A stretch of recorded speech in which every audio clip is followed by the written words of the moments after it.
Was Nero really a monster? For centuries, historians and storytellers have painted him as the embodiment of cruelty, decadence, and madness. The emperor who allegedly fiddled while Rome burned, who murdered his mother, persecuted Christians, and lived in obscene luxury.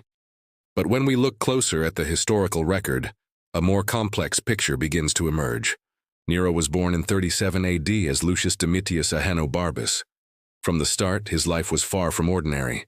His father died when he was very young, and his mother Agrippina, ambitious and cunning, ensured he was adopted by the Emperor Claudius, her uncle. Through this adoption, Nero became heir to the Roman throne, but it came with immense pressure and dangerous political intrigue. As a child, he witnessed manipulation, betrayal, and the constant struggle for power that defined the Roman elite. Some historians suggest that his early exposure to ambition and fear shaped his personality profoundly, making him both calculating and sensitive to criticism. At the age of 16, Nero became emperor, the youngest ever to rule Rome at that time. Initially, his reign appeared promising.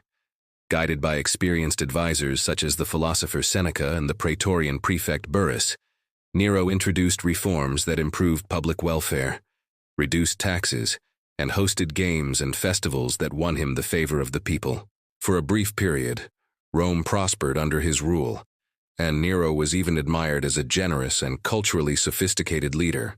However, the early success of his reign could not shield him from the pressures of absolute power. As Nero grew more confident, he began to make decisions that alienated the Senate and the aristocracy. He indulged in public performances, something highly unusual for an emperor, singing, acting, and even participating in chariot races. The Roman elite considered such behavior beneath an emperor, seeing it as a sign of vanity and weakness. Meanwhile, Nero's relationships with his family and advisors became increasingly strained. He ordered the execution of his stepbrother Britannicus, and eventually even his mother, Agrippina, whose influence had helped him rise to power but had become a threat to his autonomy.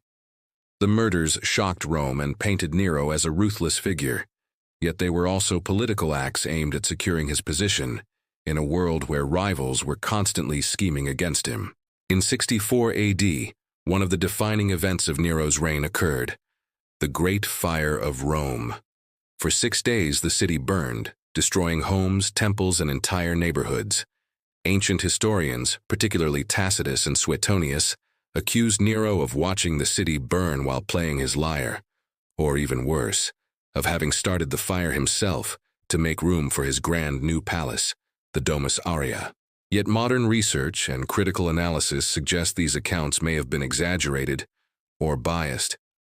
Evidence indicates that Nero was likely not in the city when the fire began and returned only to organize relief, opening public buildings to shelter the homeless and arranging for food supplies.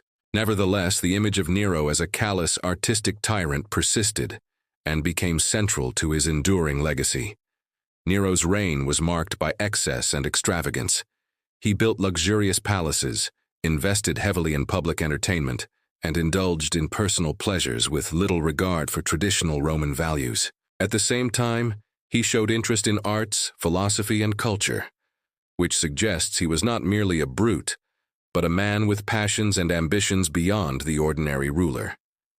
His fascination with performance and poetry challenged conventional norms and threatened the established aristocracy, further fueling negative portrayals by historians who were often members of that same elite. Over time, Nero faced growing unrest. Provinces revolted, the military became less loyal, and discontent among the Roman elite grew. By 68 AD, rebellions had spread throughout the empire.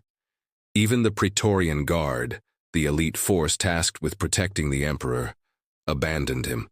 Facing inevitable capture and execution, Nero fled Rome and ultimately took his own life. His reported last words, "What an artist dies in me," capture both his self-image as a performer and the tragic dimension of his life. His death ended the Julio-Claudian dynasty and left Rome in chaos, but it also cemented his place as one of history's most infamous emperors.